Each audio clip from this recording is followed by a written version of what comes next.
Desde hace décadas hay un gran rumor internacional que no se cansa de vincular a la Argentina con el nazismo, ¿no? Es como uno de los grandes, una de las grandes cargas que tenemos como Argentina. Vos salís al exterior, decís soy argentino y te dicen Messi, Maradona, el Papa, y seguro sos nazi, te dicen, ¿no? O sea, son todos nazis en Argentina. Tenemos esa imagen construida y hoy vamos a explorar un poco de dónde sale eso. Vamos a explorar un poco a partir de una novedad muy reciente, que es que en la Corte Suprema de Justicia, en el edificio de la Corte Suprema de Justicia acá en Buenos Aires, alguien se puso a revisar el sótano, ¿no? A ver qué hay acá en el sótano de la Corte Suprema y encontraron unas cajas con documentación nazi que nadie había visto antes. Pero bueno, me parece que para poner el contexto hay que arrancar viendo la noticia, ¿no? Por supuesto.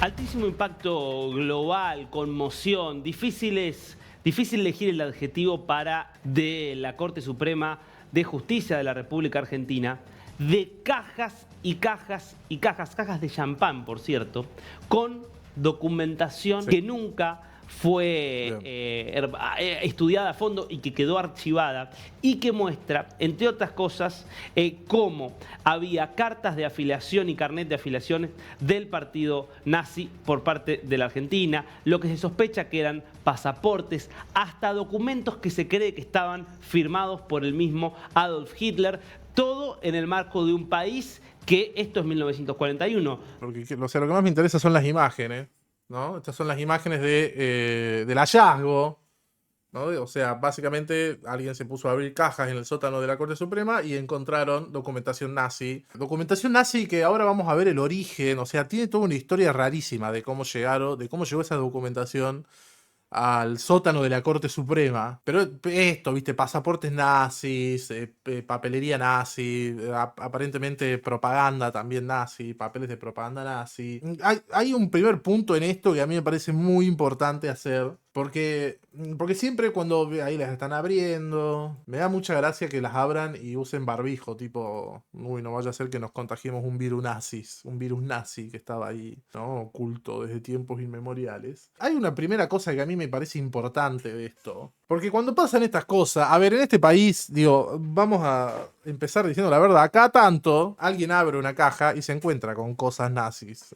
Eso sucede, vamos a ser honestos con nosotros mismos, eso sucede cada tanto. Y cada vez que eso pasa, alguien dice, esto es parte de una conspiración, ¿no? O sea, ¿por qué nadie antes nunca había encontrado esta documentación nazi en el subsuelo de uno de los poderes del Estado? Podría preguntarse a alguien. Y alguien podría responder porque lo estuvieron ocultando 70 años. Mi respuesta a esa teoría conspirativa es que no, que eso no es así. Nadie estuvo ocultando esto, boludo. O sea, nadie que conozca al Estado argentino puede decir que el Estado argentino estuvo ocultando documentación durante 70 años. Eso no sucede en el Estado argentino. Lo que sucede en el Estado argentino es el abandono. Entonces, y cuando vos te tenés que hacer una pregunta sobre qué pasa en el Estado argentino, siempre la respuesta que tenga que ver, digamos, con la mayor cantidad de precariedad es la respuesta correcta. Entonces, ¿por qué había una caja con documentación nazi en el subsuelo de tribunales del que nadie habló en 70 años? Y es tan sencillo como que alguien la guardó ahí. Esa persona probablemente se murió hace décadas y nadie se puso a revisar lo que había. Recién lo revisaron ahora, entonces por ende recién lo encuentran. No hay ninguna conspiración. Lo que hay es abandono. Además, no hay que olvidar que estamos hablando del poder del Estado más precario de todos. Del poder del Estado más estancado, abandonado y precario de todos. Ustedes no tienen idea lo que es la justicia de este país, ¿no? Pero o sea, la justicia de este país hasta hace no mucho tiempo usaba máquinas de escribir, boludo. Y cuando digo hace muy mucho tiempo, estoy diciendo hace 15, 20 años. Cuando ya no había máquinas de escribir, cuando ya había computadoras y la justicia de este país seguía usando máquinas de escribir. Esa es la justicia de este país. Entonces, lógicamente, si estás hablando de una justicia que funciona a ese nivel, ¿cómo no se van a olvidar cajones con papelería nazi en un sótano durante 70 años? ¿Entendés? O sea, de hecho es probable que sea lo más tranquilo que tienen olvidado en los sótanos de tribunales, esas cajas con papelería nazi. Deben haber cosas 10.000 veces más turbias. Te deben estar las manos de Perón en algún tribunal de la Argentina, en alguna caja, en algún tribunal de la Argentina. Entonces no hay ninguna conspiración acá. Lo que hay es abandono altamente planificado. Es importante despejar esa primera parte porque si no después nos comemos el viaje de que, uy, no, mirá, hay hay una red nazi infiltrada en los más altos niveles del Estado argentino. No, no hay nada de eso. Hay gente que labura sueldo nada más y que se olvida las cosas. De hecho, en una de las notas donde se hablaba de esto, decían que el subsuelo de la Corte Suprema es un cementerio, básicamente. O sea, nadie sabe qué hay ahí. O sea, hay cajas y cajas y cajas de cosas que cada tanto baja algún empleado que estaba al pedo y abre alguna caja y se encuentra con este tipo de cosas. ¿Entendés? Debe haber oro oculto ahí, ¿entendés? O sea, debe haber de todo. Como el Poder Judicial en este país es un poder que no le rinde cuentas a absolutamente nadie, entonces lógicamente que se dan el lujo de tener, viste, guardadas cajas y cajas de cosas con historia nacional y secretos de Estado y quién sabe qué cantidad inmensa de boludeces y no las revisan en 70 años. Y sí, boludo, si no le rinden cuentas a nadie. A nadie le rinde en cuenta el Poder Judicial de este país. ¿Para qué se van a poner a revisar? Entonces, cada tanto se ponen a revisar y encuentran algo, y es noticia. Pero es importante aclarar esto, porque si no, después parece que somos todos nazis envueltos en una conspiración, y no, no somos todos nazis envueltos en una conspiración. Es interesante igual la historia de cómo llegó ese papel, esas cajas con papelería nazi a la Argentina, porque es una historia muy falopa. Muy, muy divertida, posta. Pero bueno, ven, acá hay otra foto de la papelería nazi, los pasaportes nazis, varias cajas con libretas, postales, fotos y material de propaganda del nazismo llegaron a Argentina en 1941 como parte de un envío diplomático alemán. Y fueron halladas en la dependencia de la Corte Suprema de Justicia. Se encontró material identificado como material destinado a consolidar y propagar la ideología de Adolf Hitler en Argentina en plena Segunda Guerra Mundial. Bueno, el material ya lo agarraron, lo donaron al Museo del Holocausto, que está bien, por supuesto. La historia de estas cajas, la historia es increíble, boludo. La historia es realmente falopa. La historia de estas cajas se remonta al 20 de junio de 1941, con la llegada a Buenos Aires de 83 bultos enviados por la embajada de alemana en Tokio, a bordo del vapor japonés Nan Amaru. La representación diplomática de Alemania en Argentina había declarado el contenido del envío como efectos personales para los miembros de la embajada. O sea, esta parte sí es rara. O sea, básicamente, la embajada nazi en Japón hace un envío a la embajada nazi en Argentina con todo este material y ellos lo declaran como tipo acá hay papelería de la embajada nada más. No hay nada sospechoso, chicos, dijeron básicamente. Pero por supuesto que nuestra división de puertos de ese momento abre la caja, se encuentra con un montón de papeles rarísimos y la incautan. Porque en ese momento, en 1941, ya había explotado la guerra mundial. Nosotros estábamos en nuestra clásica y saludable posición de neutralidad, haciéndonos los tontos con Dios y con el diablo, que es algo que tenemos que hacer siempre, por otro lado. Y claro, o sea, nos llegan unas cajas con un montón de material nazi y alguien dijo, che, loco, o sea, no podemos dejar pasar esto, van a decir que no somos neutrales. Entonces quedó incautado. Quedó incautado el material, lo mandaron a archivar a la Corte Suprema y quedó ahí durante 70 años. Fin. No hay ninguna historia más rara atrás de esto. O sea, es eso nada más. Alguien dejó las cajas ahí para que no nos jodan y después nos olvidamos. Que es algo que pasa en este país. O sea, esto es martes en la Argentina, digamos. Es un día normal en la Argentina. Pero bueno, en el interior de las cajas se encontró postales, fotografía, material propagandístico, libretas del Partido Nacional Socialista Alemán. Y bueno, nada, se ve que hubo como algún intento de los nazis de tipo, che, loco, bueno, o sea, si no nos reciben las cajas, devuélvannos las cajas, mándenlas de vuelta a Japón. Y nosotros le dijimos, y no, loco, ya fue. Ya fue, ya las guardamos, boludo, en el sótano de tribunales. Mirá si las vamos a ir a buscar, viste, para que vos te las lleves, no, una paja, viste, no, el empleado que hace eso viene los jueves nada más y hoy es lunes, no, y mirá si no, mucho laburo, loco, no jodas, sí, igual estás perdiendo la guerra. O sea, esa es la historia de esto que se encontró. Ahora, por supuesto que el gran problema de esto es que siempre, digamos, cuando suceden estas cosas, que repito, sucede cada tanto encontramos alguna caja con esvásticas y papelería nazi. Y cada vez que sucede, salen las voces, sobre todo de afuera, que dicen, viste que son nazis. Viste que en Argentina son todos nazis. O sea, vos vas a Argentina y abrís una caja en la calle y hay papelería nazi, boludo. ¿Cómo no van a ser nazis? Entonces, eso no sucede, porque de vuelta, nunca derrotamos las Nazi Allegations. Y para mí es interesante usar este caso, de esto que sucedió ahora, para hablar de las Nazi Allegations. Para hablar de lo que está sucediendo, de lo que sucedió respecto a eso. ¿Por qué el mundo dice que somos nazis? ¿Por qué el mundo dice que somos nazis, boludo? ¿Qué pasa? ¿Somos nazis? ¿Será que en el fondo somos nazis y no podemos aceptarlo? Yo no estoy tan seguro de qué tanto pueda decir la palabra nazi en este stream sin que YouTube me lo baje. Lo vamos a descubrir juntos. Pero ¿por qué el mundo está tan empecinado con decir que somos nazis? Y la historia, digamos, la respuesta a esa pregunta para mí es fascinante porque desnuda un montón de otras cosas. ¿Por qué el mundo cree que somos nazis? Hay muchas cosas que construyen a la idea de por qué el mundo dice que somos nazis. La primera de ellas es que fuimos neutrales en la Segunda Guerra Mundial. En un contexto donde, hay que decirlo, la neutralidad no era una cosa muy frecuente. Lo que nos sucedió igual es que nosotros fuimos neutrales en la Primera Guerra Mundial, nos fue bien, y después se vino la Segunda y dijimos, bueno, vamos a hacer lo mismo. El problema es que la Segunda Guerra Mundial fue distinta a la Primera. O sea, en la Segunda Guerra Mundial había como un consenso mucho más grande a nivel internacional de que había que luchar contra el nazismo. Y nosotros nos mantuvimos neutrales básicamente hasta el final de la guerra. Pero a ver, o sea, ¿por qué fuimos neutrales en la Segunda Guerra Mundial? Ese es un tema complejo también. Digo, no es tan sencillo. O sea, el primer motivo, está claro, es porque nosotros teníamos una tradición de neutralidad que decidimos mantener. O sea, somos un país en el culo del mundo, no es que podíamos hacer mucho más. Segundo, porque sí es cierto que había una discusión en el país sobre para qué lado teníamos que tirar, sobre todo dentro del ejército.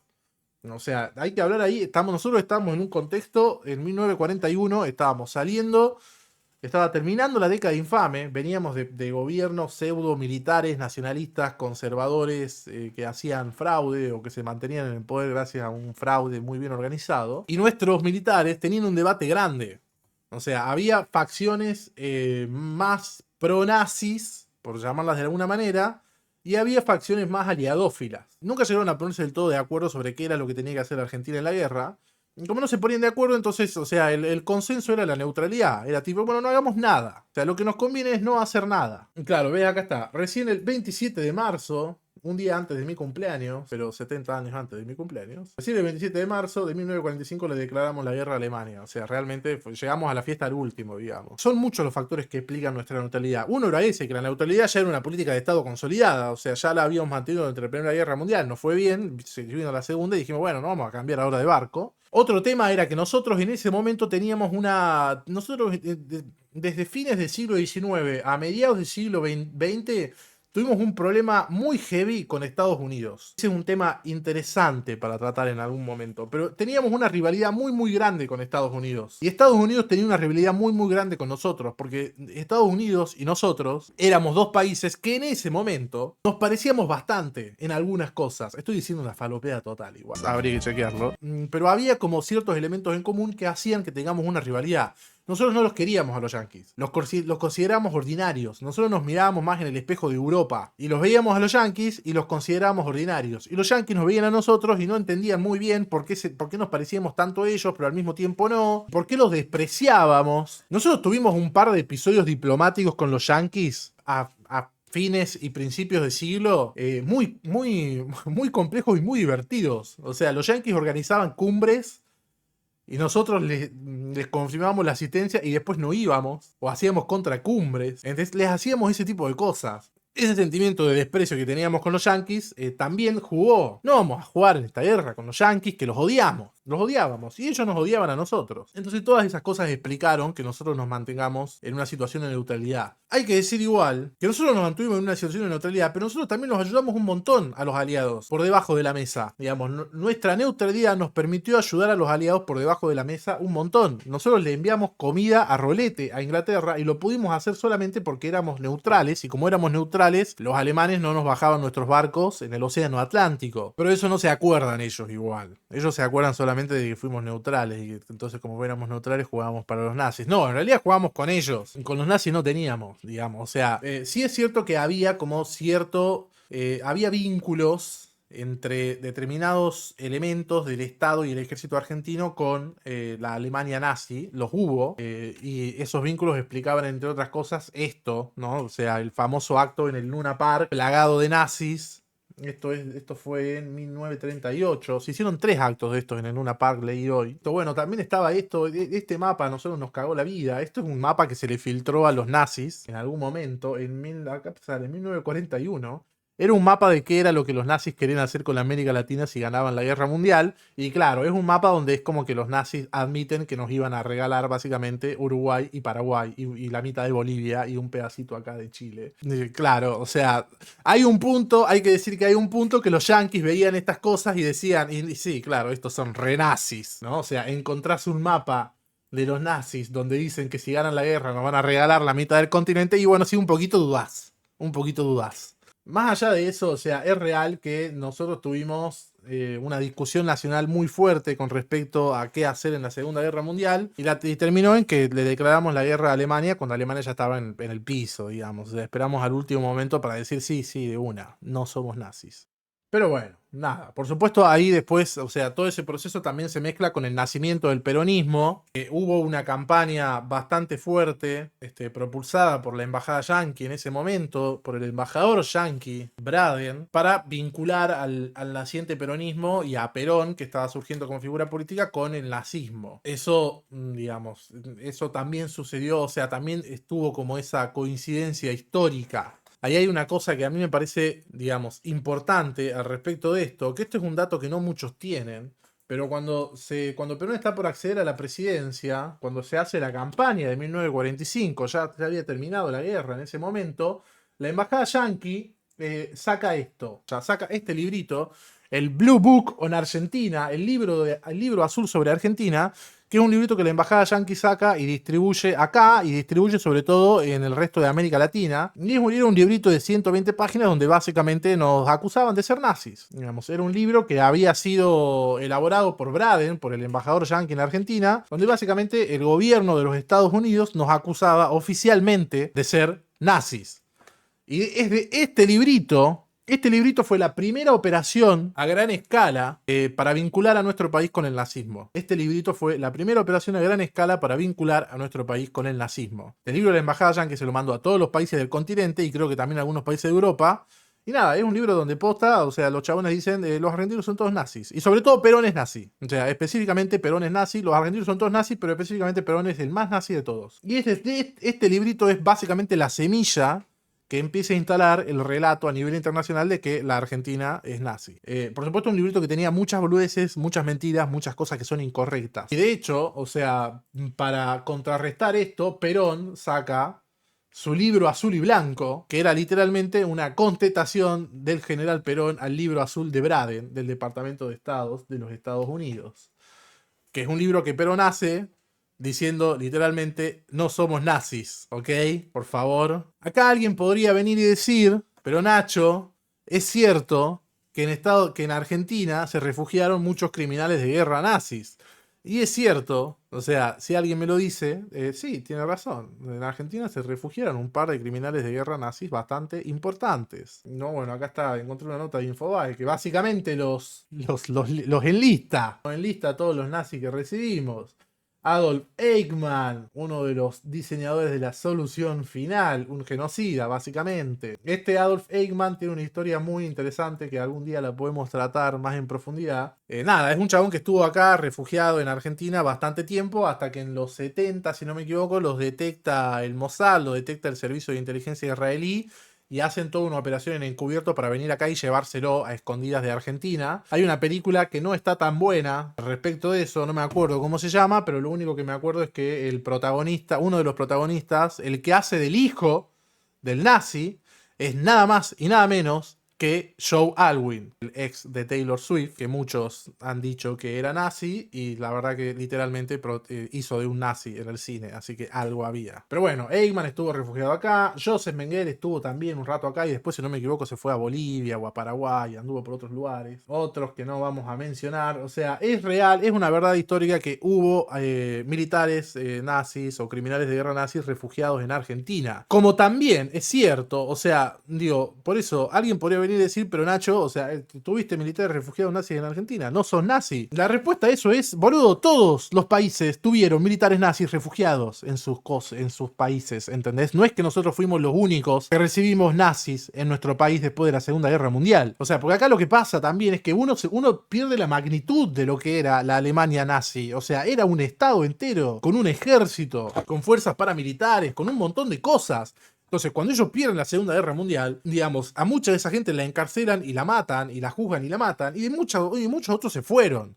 Estados Unidos, sin ir más lejos, o sea, Nuestro problema en todo caso fue que nosotros refugiamos un par de criminales de guerra que la verdad que podríamos no haberlos refugiado. Pero Estados Unidos literalmente apenas terminó la Segunda Guerra Mundial, se puso a reclutar científicos nazis que habían hecho cosas bastante heavy, que habían diseñado armas o químicos o boludeces que se usaron en el Holocausto. O sea, científicos nazis que tendrían que haber estado muertos y Estados Unidos los reclutó y se los llevó y los indultó y muchos de ellos terminaron trabajando en la NASA después, ¿entendés? O sea, la NASA fue fundada por nazis, ¿entendés? Entonces, tipo, si nos van a venir a nosotros a contar las costillas de que refugiamos a un par de viejos nazis que no deberíamos haberlos refugiado, bueno, hay que contar la historia completa también, ¿no? Tipo, Estados Unidos hizo lo mismo y peor, porque nosotros no los pusimos a los chotos nazis que trajimos a hacer armas acá, excepto a uno que le vendió a Perón que le iba a hacer un reactor nuclear y resultó ser un ladri. De esa historia también podríamos hablar algún día. Pero después no lo pusimos a laburar. Estaban acá, ¿entendés? Eichmann, Adolf Eichmann, del que hablamos recién, este viejo choto de acá,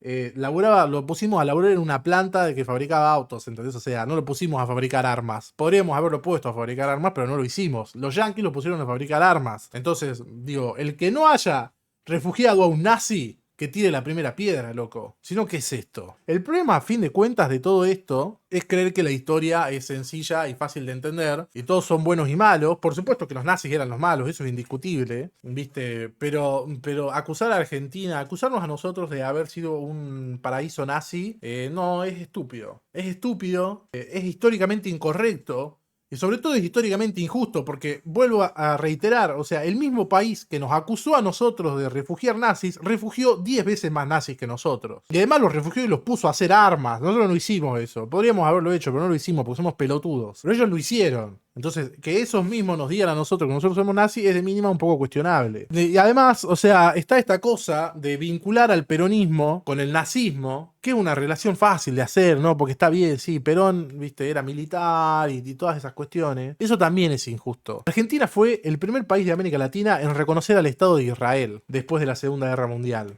Cuando se funda el Estado de Israel, nosotros fuimos el primer país en reconocer a Israel y el presidente que hizo eso fue Perón, no fue otro. Fue el mismo Perón el que reconoció al Estado de Israel cuando se fundó después de la Segunda Guerra Mundial. Fuimos el primer país del continente en reconocer al Estado de Israel en un momento en el que había que reconocer al Estado de Israel. Porque eso, digo, de esas cosas la historia occidental se olvida. Pero cuando se funda el Estado de Israel, la mayor parte de Occidente no quería saber nada. Y nosotros fuimos uno de los primeros en reconocerlo. Y no solo lo reconocimos, sino que cuando apenas se funda el Estado de Israel, ellos tienen un montón de problemas, inflación, boludeces, hambruna. Nosotros les mandamos comida. Evita Perón en persona les mandó muchos cargamentos con comida, cosa que el Estado de Israel en ese momento nos reconoció.